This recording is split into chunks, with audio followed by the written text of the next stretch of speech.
അപ്പോൾ നമ്മൾ ബേസിക്കലി നമുക്ക് 2 മോഡൽസ് അല്ലേ വരുന്നത്. ഓക്കെ, നമുക്ക് അതിനകത്ത് നമുക്ക് അറിയേണ്ട ഒരു കാര്യം, എന്തിനാണ് നമ്മൾ ഈ നൈട്രജൻ ഫ്ലഷ് ചെയ്യുന്നത്? നമുക്ക് സാധാരണ ഒരു പാക്കറ്റ് മാർക്കറ്റിൽ എത്തിക്കുന്നതിന് പകരം നൈട്രജൻ ഫ്ലഷ് ചെയ്തിട്ട് എത്തിക്കുമ്പോൾ എന്ത് അഡ്വാൻറ്റേജാണ് നമുക്ക് അതിനകത്തുള്ളത്?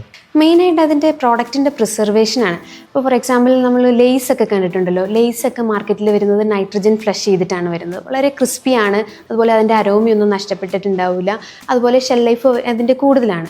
സോ അതുപോലെ നിങ്ങളുടെ പ്രോഡക്റ്റ് പ്രിസർവ് ചെയ്യാനായിട്ട് ഏറ്റവും കൂടുതൽ ഹെൽപ്പ് ചെയ്യുന്നത് നൈട്രജൻ ഗ്യാസ് ഫില്ല് ചെയ്ത് നിങ്ങളുടെ പ്രോഡക്റ്റ് സീൽ ചെയ്യുമ്പോഴാണ്.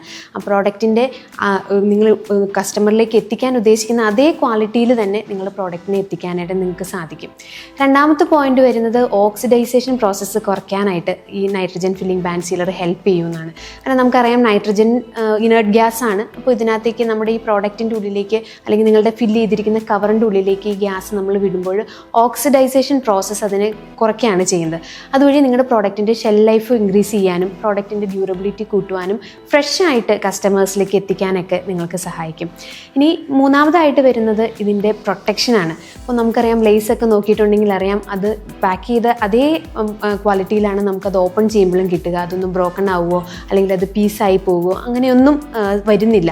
അപ്പോൾ അതുപോലെ തന്നെ നിങ്ങളുടെ പ്രോഡക്റ്റിനെ ലോങ് ടേമിലേക്ക് നിങ്ങൾ പാക്ക് ചെയ്ത് ട്രാൻസ്പോർട്ടേഷൻ ഡാമേജ് ഒന്നും വരാതെ പ്രൊട്ടക്റ്റ് ചെയ്ത് നിങ്ങൾ ഉദ്ദേശിക്കുന്ന അതേ ഔട്ട്പുട്ടോടുകൂടി കസ്റ്റമേഴ്സിലേക്ക് എത്തിക്കാനായിട്ട് നൈട്രജൻ ബാൻഡ് സീലേഴ്സ് നിങ്ങളെ സഹായിക്കും.